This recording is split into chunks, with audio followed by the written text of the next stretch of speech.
John Arnott, a seasoned leader with a deep commitment to serving people from all walks of life. With 50 years in church leadership, 60 years in corporate and small business endeavors, and 20 years of impactful mentorship, he has helped many leaders flourish with his wisdom and experiences. John is a church leadership pioneer. He has been involved in church planting initiatives, helping to establish vibrant communities that continue to thrive. He brings a wealth of practical knowledge to the intersection of faith and entrepreneurship. He pioneered 3 successful small businesses with an ability to merge faith-based principles with practical business acumen. John is a passionate advocate for mentorship, recognizing its transformative power in personal and professional development. Through mentorship, he has sown seeds of leadership, wisdom, and faith that continue to bear fruit. Here is John Arnott.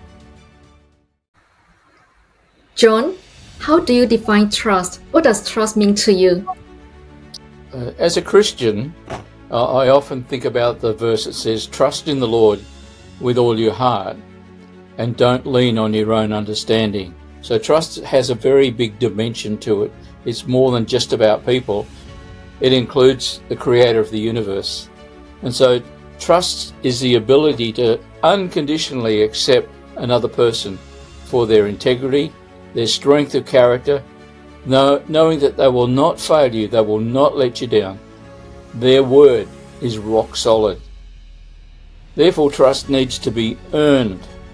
It's unwise just to trust anyone without some clarity as to who they are, their background, and their history. Someone said there are 4 words when assessing someone, particularly for a leadership position. Can I trust them? And that is to consider their character, their competency, the motive of their heart, and their track record. A book entitled The Speed of Trust, written by Stephen Covey, describes trust as the one thing that changes everything. A whole lot of things in life don't matter once trust is established. Stephen Covey says that in business, trust equals a saving in time and money. Trust is everything. As a pastor, can you share with us a time when you had lost trust in someone, and how did you move forward? In the year 2000, one of my team members in a previous church, when we were dealing with a very difficult issue, told an outright lie and betrayed me. And as a consequence of that betrayal, I totally lost the relationship I had with my pastors. I was to be the next in line to be pastor. They would anoint me to be the pastor, and they decided that they weren't going to do that, and it was very difficult. Over time, there was sort of a resolution, but it took me 12 years to forgive this man. And even though God was on my case over those 12 years, where he said, "John, you've got to forgive him, you've got to forgive him, you've got to forgive him," I kept saying, "He doesn't deserve it, he doesn't deserve it, he doesn't deserve it." And then one Sunday, when I said no again, God said, "Today's the day." And when I forgave him on a Sunday morning during a church service, the pastor said, "Would anyone like to share something this morning?" And that person got up, went to the front and said, "I've been in a fog for all these years, and today it lifted."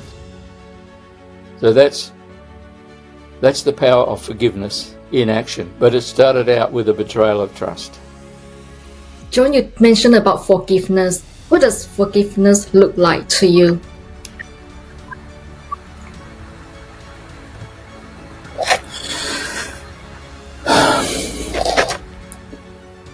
It's deciding to release the person involved from all my judgments.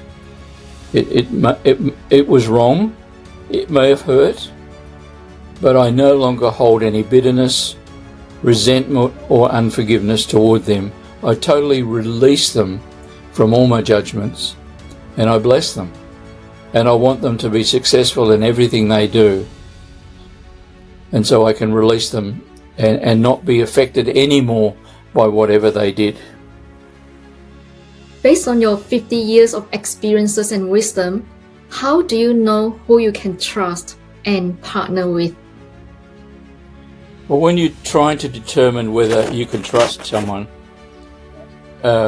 you need to do it on the basis of a relationship. You need to be able to build a relationship with that person, and in that process, be slow to speak and quick to listen. And don't judge a book by its cover.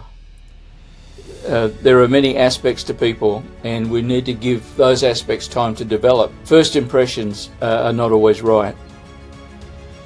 So do your due diligence, as they would say in business, and make sure you've got all the bases covered, and give them an opportunity to earn trust and see how they come out. When trust has been lost or compromised, be sure to first forgive the person from your heart. You must forgive them first. And then decide, do I really need to or want to trust this person again? We need to acknowledge that whatever they did hurt, it wasn't right, but we do want to forgive them, but we don't have to trust them. That's a choice we make based on the circumstances. If I want to restore trust, honestly, we need to dialogue with the person and be very clear and have an open understanding as to why the trust was broken. Have I got some blind spots or some weaknesses that need addressing and healing, that some real good could come out of this for me? Or can I help the other person deal with their blind spots or perceived weaknesses and help them come to a point of healing? As part of this podcast, we have 2 closing questions. The first question is, if you could live your life over again, what is the one thing that you would do differently? I would pay much greater attention to the priorities of life, which I have set down as God first, family second, business third, and church fourth. Never allow any situation to develop and fester that's not right, and get it right as quickly as possible. What is one key message that you could give us today that our listeners could apply practically in their lives this week? Be quick to listen and slow to speak. Most people, keep in mind that most people are good people. Give them the opportunity to demonstrate their goodness. Give them a go. Give them opportunity. They need your affirmation and encouragement. So good. Thank you, John. Thank you, John, for being with us today.